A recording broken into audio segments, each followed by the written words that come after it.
Hi, this video is an introduction to the second derivative test used in calculus. So we're going to first take a look at these two graphs and see how they're alike and how they're different. You can notice that they're both increasing, how they're photo here, but how they're different.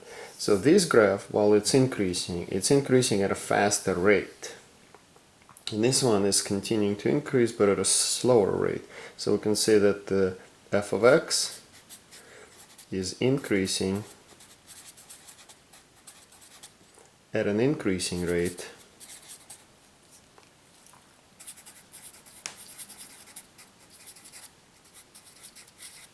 okay, and while g of x is increasing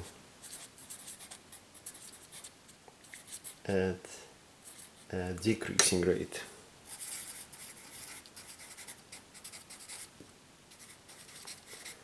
Okay, so the second derivative test is used to determine whether the graph of a function is concave up or down, and also where the function may have points of inflection. So what is the process that we're going to follow? We're going to find the second derivative of the function. We're going to determine where the second derivative is going to be 0 or undefined. We're going to plot those points on the number line and determine the signs of f double prime, and then if the second derivative is positive on an interval, then the function is going to be concave up. Concave up means the graph is going to be like f of x, it's going to be like that. If the second derivative is negative on an interval, then the function is going to be concave down. If the second derivative is 0, which is really only the case with a line, then the function is going to be neither concave up nor concave down. And if there is a sign change of the second derivative at a particular point C, the candidates come from step 2, then the function is going to have a point of inflection at that value. And also, please do not make any assumptions that every point where the second derivative is 0 must be a point of inflection. You need to have sign change. If the sign does not change, then it's not going to be the case. Alright, let's do some examples. Find where the graph of this quadratic function is concave up, down, and any points of inflection. So we find the first derivative, which is going to be 2x minus 8. Then we find the second derivative, which is going to be 2. It's positive, right? So what does that mean? That means this function is going to be concave up all the time since the second derivative is positive. Concave up, and since it's concave up all the time, there will be no points of inflection.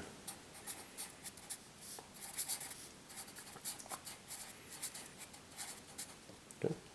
There's another function here.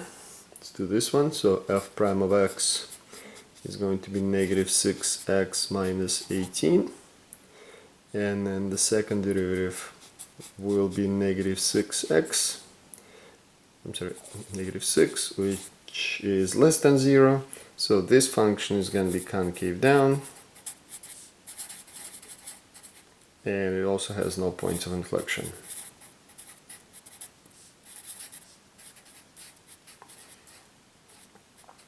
And this actually coincides very well with what we know about quadratic functions and parabolas.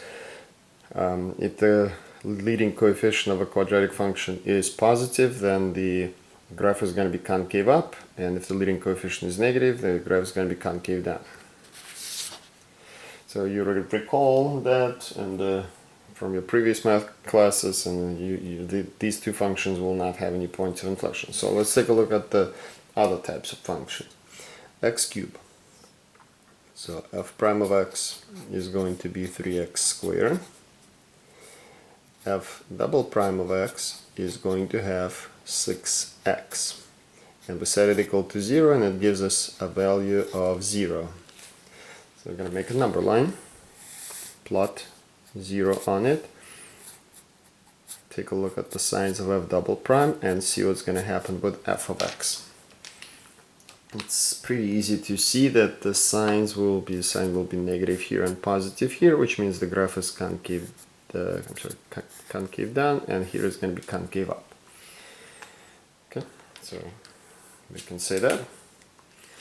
can say that f of x is concave down on the interval from negative infinity to 0. F of x is concave up on the interval from 0 to infinity, and because the second derivative changes sign at 0, f of x has a point of inflection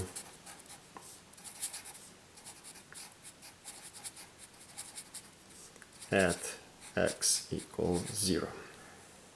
Okay? Let's do x to the fourth. So f prime of x is going to be 4x cubed.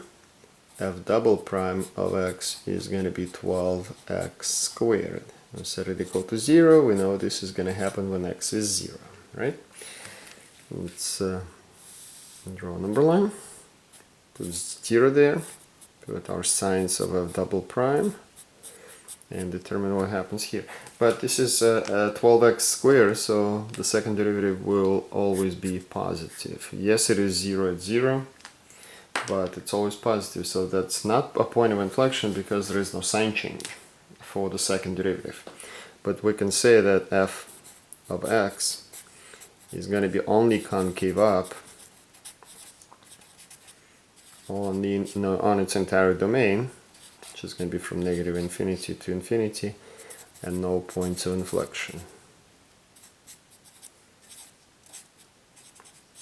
So this is that situation that I was referring to earlier when I said that just because the second derivative is 0 at a particular point does not mean that it's going to be a point of inflection. You need to see sign change. Right. Moving on. Find where this function has. So it's let's do f prime of x is going to be 4x cubed minus 12x squared. F double prime of x is going to be 12x squared minus 24x. Right? And we're going to set it equal to 0. So we can factor it. We can take out 12x as a common factor, and it's going to leave us with x minus 2. So that gives us x equals 0 or x equals 2. These are our 2 points. So 2 candidates, right?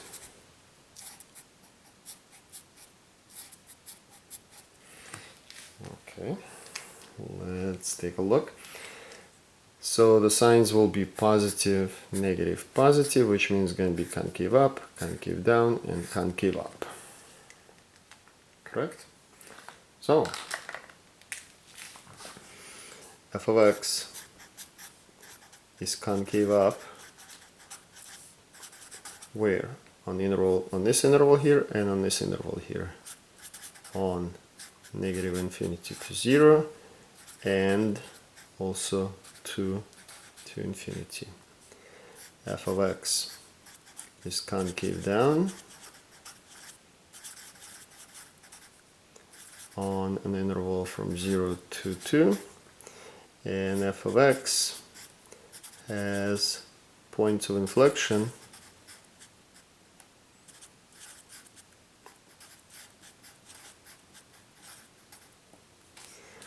at x equals 0 and at x equals 2. Please again note that we saw that the second derivative changed sign at 0 and the second derivative changed sign at 2. So these are both points of inflection. Next example. Let's see. So we have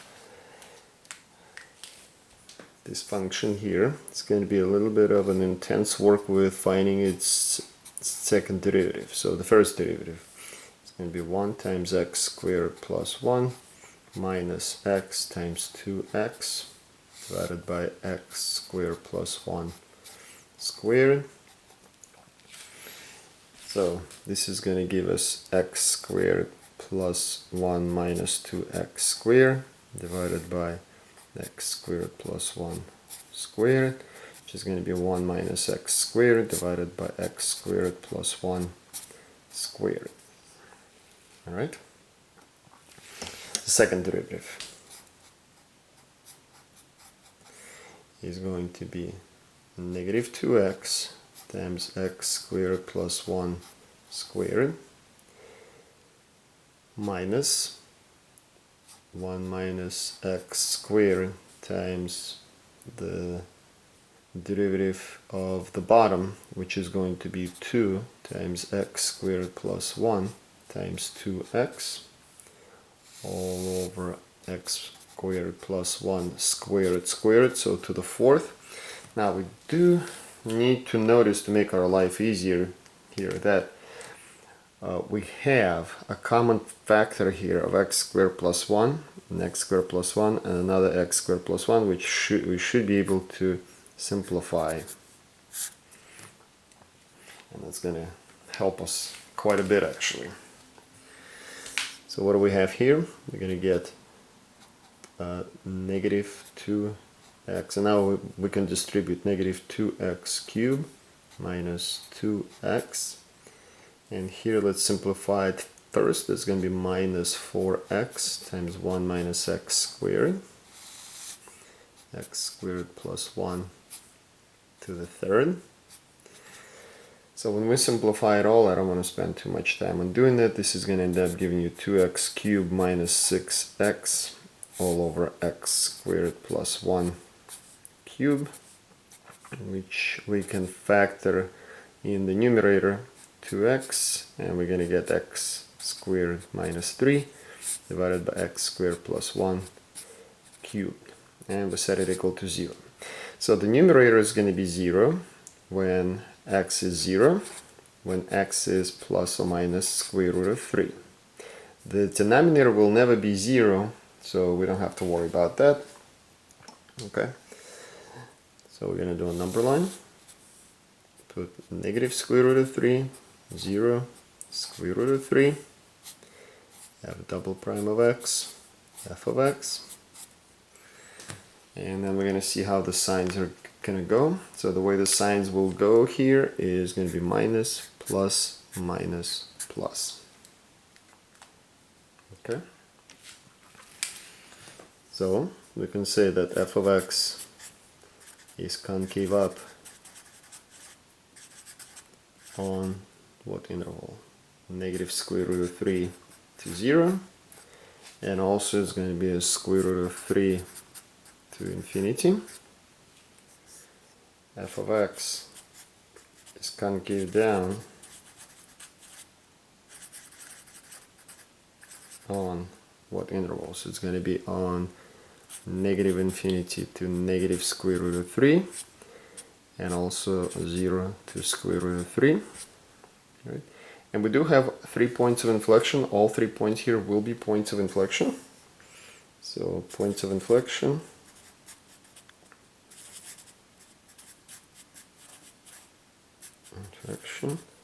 are x equals negative square root of 3, x equals 0, and x equals square root of 3.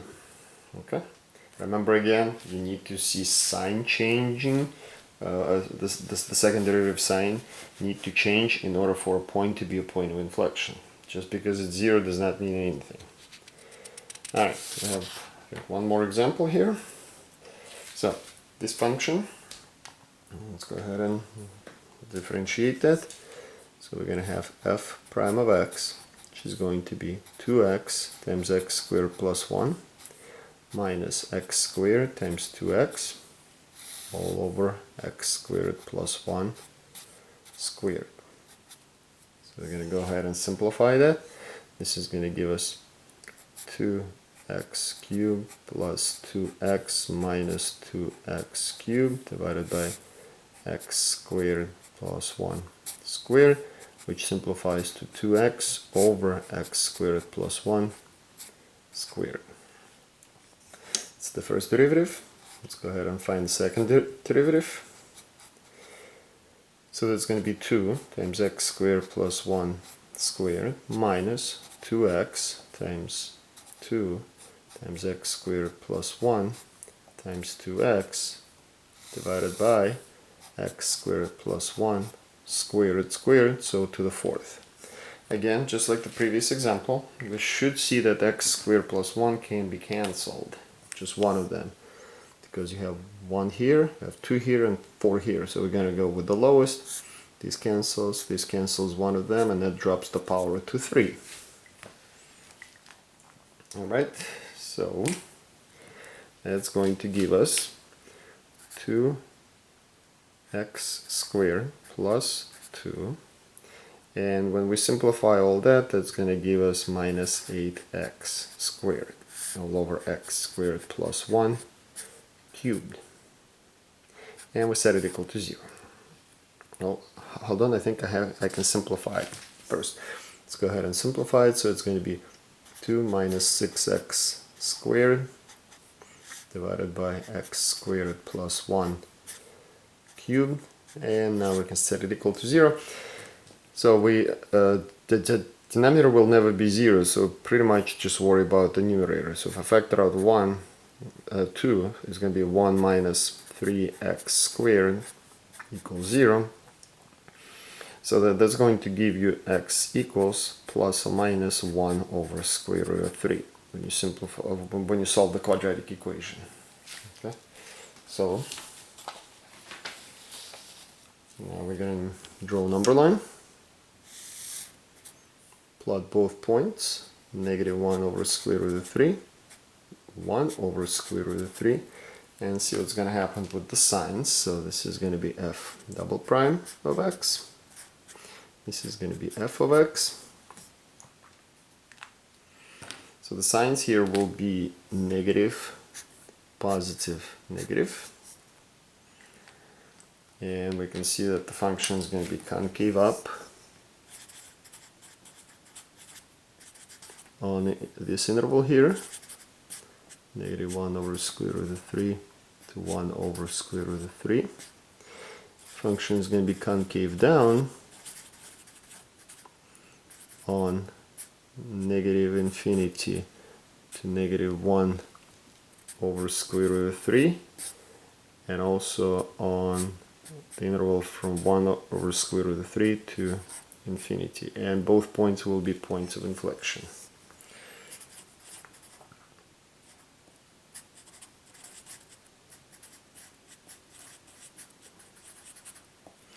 Are going to be at x equals negative 1 square root of 3 and 1 over square root of 3. Okay, and again, because the second derivative changed sign, not just because it's 0. Alright, actually I have one more example here. I didn't realize that. So this function.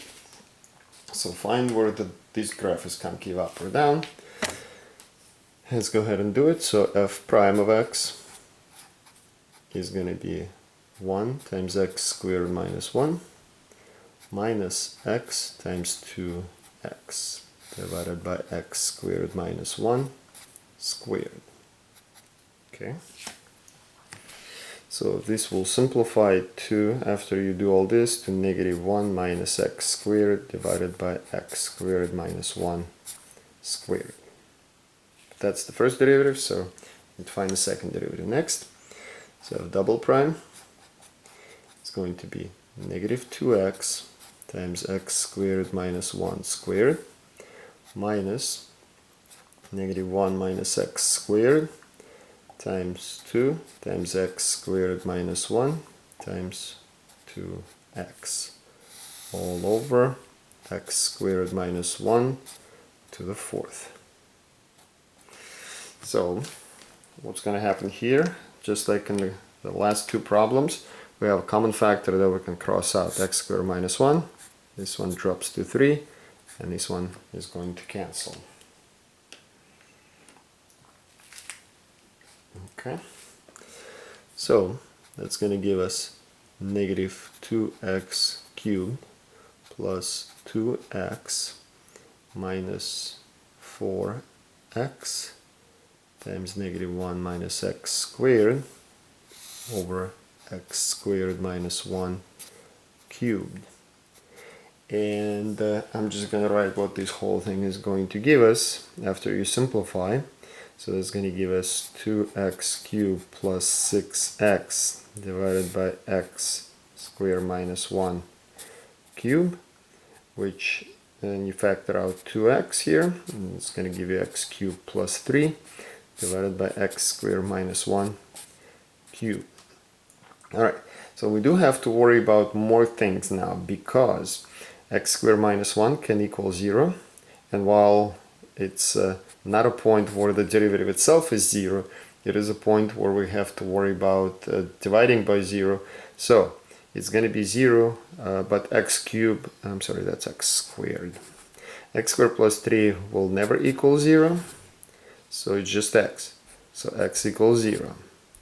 But also we have to keep in mind that whatever makes the denominator 0 will give you undefined derivative, so it's going to also happen at plus and minus 1.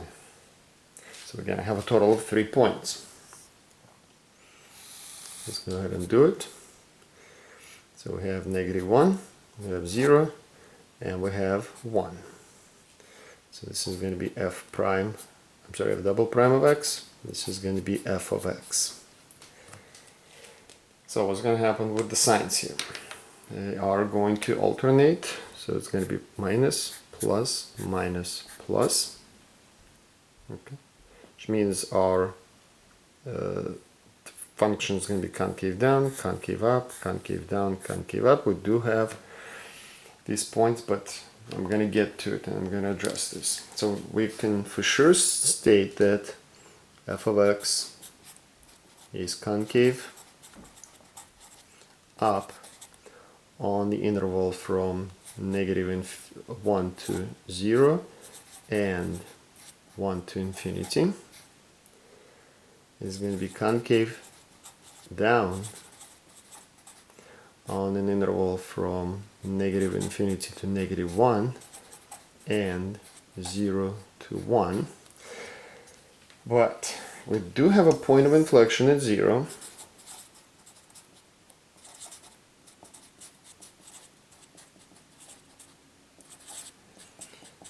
Well, what about -1 and +1? Well, here's the challenge that we have, because this particular function, if you go back to the original function, the function was not defined at -1 and 1. So can we call them points of inflection? There is some conflicting opinions on that. I don't think we can, because yes, the second derivative changes the sign, but the function is not defined there. So in my opinion, that will not be considered a point of inflection, but there's still no agreement with regards to that. Okay, so in this case, we're just going to say that 0 is the only point of inflection here. Okay, and that was it.